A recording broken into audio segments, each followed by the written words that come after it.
Kali ini saya akan bicara banyak 30 skill yang kamu harus pelajari sebelum usia 30. Dan kamu akan menjadi tak terhentikan di usia 30.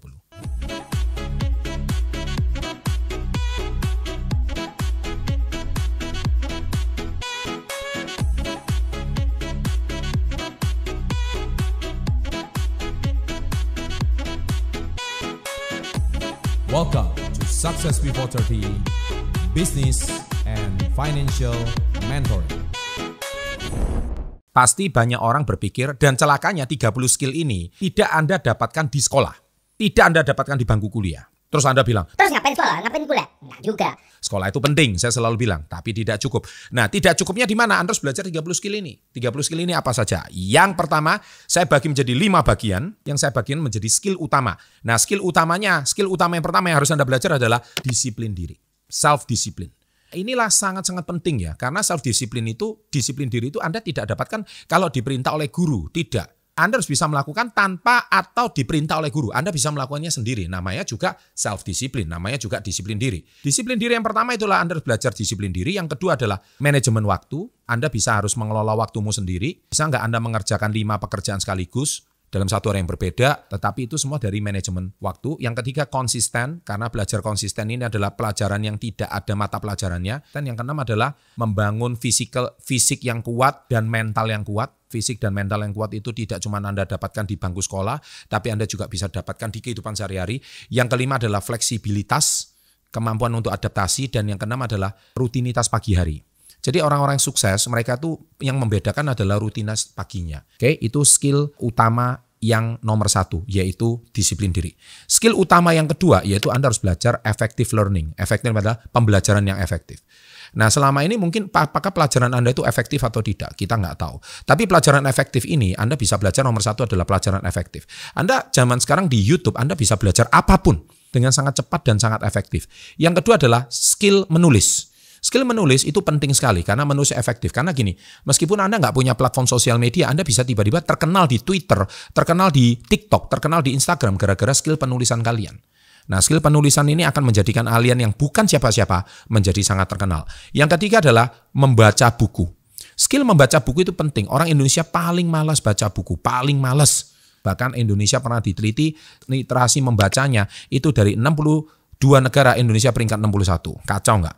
Bahwa di sini perpustakaan sudah jarang dikunjungi, membaca itu malas, makanya suka nonton video-video singkat, receh, tapi nggak ada isinya. Padahal skill membaca buku itu sangat penting. Yang keempat adalah critical thinking. Maksudnya cara berpikir yang kritis. Kalau Anda cara berpikir yang kritis itu didapat dari Anda betul-betul membaca. Sehingga Anda tidak mudah menerima sesuatu itu ditelan mentah-mentah, nggak mudah.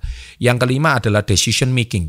Yaitu cara membuat keputusan. Ketika Anda membuat keputusan itu kan cepat, efektif, dan tepat. Itu adalah skill yang dimiliki anak muda yang keren. Anak-anak muda seringkali cara membuat keputusan itu bingung. Kacau. Nah, di situ pengalamannya, cara membuat keputusan itu sangat luar biasa. Yang keenam adalah emotional intelligence atau kecerdasan emosi.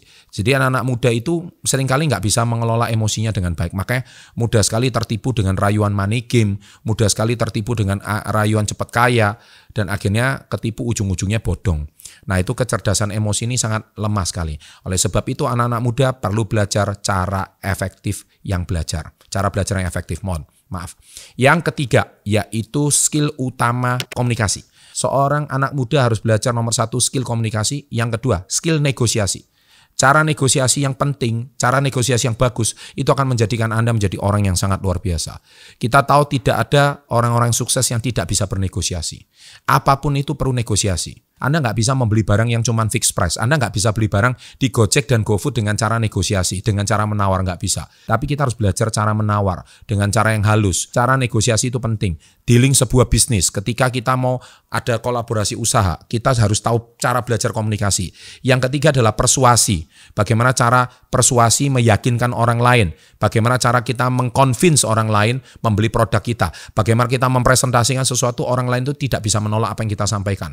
Yang keempat, skill itu untuk networking, yaitu skill untuk bagaimana kita bisa networking dengan orang lain. Saya selalu mengajarkan how to networking with upper class people, bagaimana cara kita bersilaturahmi, bagaimana cara kita bersosialisasi dengan orang-orang yang levelnya di atas kita. Itu skill harus Anda pelajari. Kemudian skill public speaking, cara Anda berbicara di depan publik. Saya dulu waktu SMP kelas 2, saya itu pernah malu banget. Yaitu apa? Saya pernah disuruh membacakan Garuda Pancasila, menyanyikannya di depan orang banyak. Dan apa yang terjadi? Saya malu, gemetar, takut. Tapi siapa sangka 10 tahun kemudian saya bisa bicara di depan ribuan orang. 15 tahun kemudian saya menjadi seorang pembicara internasional. Lebih dari 4 negara saya pernah diundang menjadi pembicara internasional. Nggak ada yang nyangka kalau saya dulu berangkat dari orang yang sangat pemalu bicara di depan panggung. Yang keenam adalah belajar bahasa asing. Itu sangat penting sekali. Ketika Anda hari ini bisa belajar bahasa asing, itu menambah skill dan wawasan Anda untuk kalian itu bisa bersosialisasi dengan orang di luar negeri. Nah, itu skill yang harus Anda pelajari di basic skill yang ketiga, yaitu skill komunikasi. Nah, kemudian skill utama yang keempat yang harus Anda pelajari adalah masing-masing ada 6 ya. Jadi setiap skill utama itu ada 6. Jadi 6 kali 5, 30. Ini skill utama yang keempat, yaitu financial management atau pengelolaan keuangan. Ini yang selalu saya ajarkan. Konten saya tentang pengelolaan keuangan udah banyak sekali, tapi nggak apa-apa saya ulangi sekali lagi. Yang pertama adalah financial services ya. Jadi bagaimana pelayanan keuangan Anda harus belajar. Yang kedua adalah investing, cara investasi. Yang ketiga adalah saving, cara menabung. Kontennya sudah ada semua. Anda ketik aja semua sudah ada SP30. Keempat banking, cara mengetahui menyimpan uang di perbankan. Yang kelima adalah work management, yaitu yang kelima adalah manajemen kerja, ya, manajemen cara Anda memanage pekerjaan Anda. Yang keenam adalah belajar yang sederhana, belajar Excel. Masa Anda Excel aja nggak bisa. Jadi pendapatan kurangi pengeluaran, ya kan? Itu kan sama dengan keuntungan atau aset. Nah, disitulah itu hal yang paling sederhana. Sehingga Anda hari ini bisa tahu pendapatan kurangi pengeluaran itu seperti apa. Nah, Anda hari ini dapat uang berapa, pengeluarannya nggak dicatat berapa. Ya, Anda nggak tahu uang Anda hilang kemana. Makanya harus pakai Excel supaya Anda record 1 bulan pengeluaran Anda itu keluar berapa. Ini kan namanya manajemen keuangan pribadi. Kalau manajemen keuangan pribadi aja nggak bisa, gimana Anda mau manage keuangan perusahaan? Nggak mungkin kan? Oke, itu yang keempat. Dan yang terakhir adalah skill utama motivasi. Jadi anak muda itu harus punya skill motivasi. Yang pertama, motivasi diri. Itu harus penting sekali. Saya cinta diri saya sangat bahagia, saya pasti bisa. Itu adalah motivasi diri yang paling utama. Yang kedua, meditasi. Belajarlah meditasi, ya, menenangkan diri, berdoa dan menurut agama keyakinan masing-masing. Intinya Anda harus bisa menenangkan diri 5-10 menit. Yang ketiga adalah yoga, belajar yoga. Yoga itu juga termasuk intinya olahraga, ya, intinya fleksibilitas, tubuh Anda akan terasa fit dan segar. Yang keempat adalah olahraga kardio. Kardio itu bisa seperti renang, lari, jalan kaki atau bersepeda, ya. Yang kelima adalah solo tasking, ya. Jadi Anda supaya Anda betul-betul bisa mengerjakan 2 pekerjaan sekaligus. Yang keenam adalah cooking. Skill memasak. Mungkin terdengar aneh skill memasak, tetapi kadang-kadang kita ini harus belajar memasak sendiri. Ya, kadang-kadang di Indonesia memang segala sesuatunya praktis. Tapi kalau kita di luar negeri, semua itu belajar memasak sendiri, nggak ada pembantu gitu ceritanya. Makanya kalau kita hari ini bisa belajar memasak sendiri, saya yakin kita termasuk menjadi orang yang mandiri. Demikian adalah 5 skill utama yang kita bisa pelajari. Sukses untuk Anda, salam hebat luar biasa.